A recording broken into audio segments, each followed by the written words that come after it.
Good afternoon, Jets Nation. Welcome to the Jude Jets Show, and today we're going to be talking about why our defense has been playing so bad this season, the Ryan-Salah and Rex Ryan beef, some of the roster moves we made today, and so much more. So without further ado, let's get it started.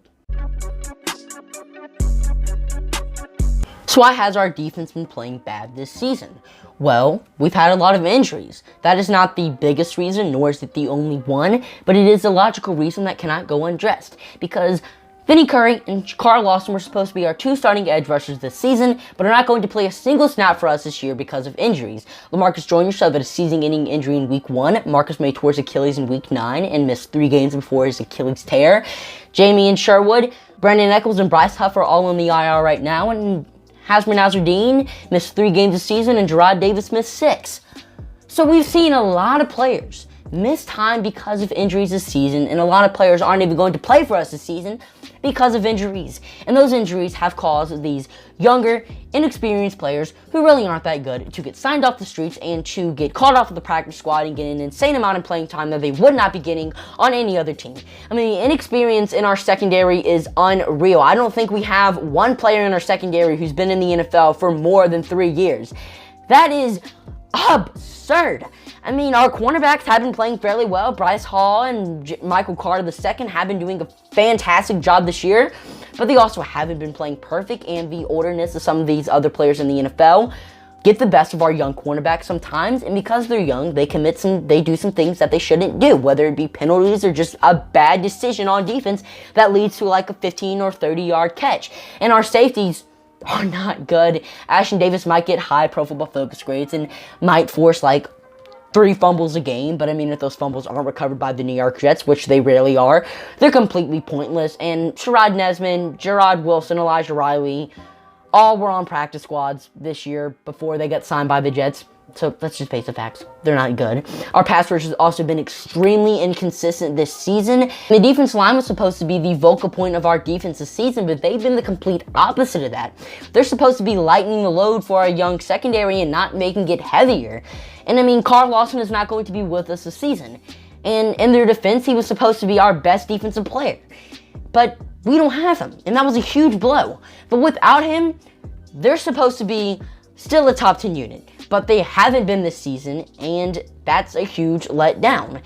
I mean, they can't stop the run worth the hoot either, and I definitely think the Jets front office deserves some blame for this too, because we went out and signed a lot of pass rushers, and there's nothing wrong about that, but at least get pass rushers who can also stop the run, and our pass rushers really can't. I mean, Folarin Vadakasi is really the only good run stopper we have on our team, and he can't be on the field 100% of the time, and he's not perfect. He can't make the stop whenever he's on the field 100% of the time either. And the ability that our defensive linemen don't have to stop the run is hindering us a lot this season. And our coaching staff is also horrible at making adjustments as well. I mean, we put in Javelin Guillory whenever Brandon Echols left the game to cover Stephon Diggs, not Bryce Hall, Javelin Guillory, and he could not guard him the entire game. But for some reason, the Jets were just like, you know what, we're going to keep him on him because he's doing a terrible job. That doesn't make any sense, but yet it continued to happen. Also, Quentin Williams has actually not been playing as much as he should be this season. I mean, you can see on your screen right now the statistic, and I mean, that's actually pretty absurd. I mean, Shaq Lawson out of all players, who only has half a sack this season, played the most snaps by defensive linemen in this game. Not John Franklin Myers, not Folarin Vadakasi, not Sheldon Rankins, not Quentin Williams, but Shaq Lawson, who has the least amount of sacks out of all of those guys. And that's why our defense has been playing so bad this season. Comment down below if you agree with my takes, if you have anything to add, or if you disagree. I want to hear what you have to say. Now let's get into some tidbits of Jets news. So Mekhi Becton is almost back. Last week, he was stretching on the Jets practice field. That was the first time he was doing anything on our practice field since week 1. And he's been tweeting out a lot of stuff, like he wants to get back on the field. His first game back is finna go crazy recently, only implying one thing: the big ticket is almost back. Robert-Salah and Rex Ryan have beef. Rex Ryan said yesterday that you should never compare me to Robert-Salah. No, Salah has not completed his first NFL season, and that he's dealing with a worse roster than Rex Ryan has ever had to in his 6-year coaching career. Salah's in his first. And once Salah gets a chance to make his own roster, once he gets a chance to develop some of our younger players, I definitely think he's going to be a good coach. I mean, just listen to his press conferences. They are work of art. They belong in a museum somewhere. So, I mean, Robert-Saleh definitely has a chance to become a really good coach, and saying that he's not going to become one, which is basically what Rex is saying, is a very stupid thing. And Robert-Saleh definitely had words for that. He said, you know where to find me. So comment down below what you take out of this whole situation.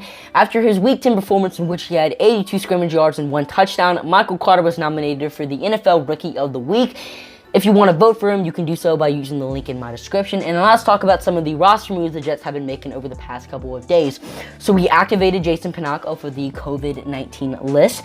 We signed Kenny Yeboah and Rachad Wildgoose to the active roster. Wildgoose has an amazing last name, and hopefully he turns out to be a good cornerback because I want his jersey. And he was also a 6th-round pick by the Buffalo Bills in the 2021 NFL Draft. Now, Salah has done a really good job at developing some of our younger cornerbacks. So hopefully Wildgoose turns out to be the next. And, I mean, his college tape looks pretty good, and I definitely think he has the chance to do that. Brandon Echols was placed on the IR. He is out for a minimum of 3 weeks.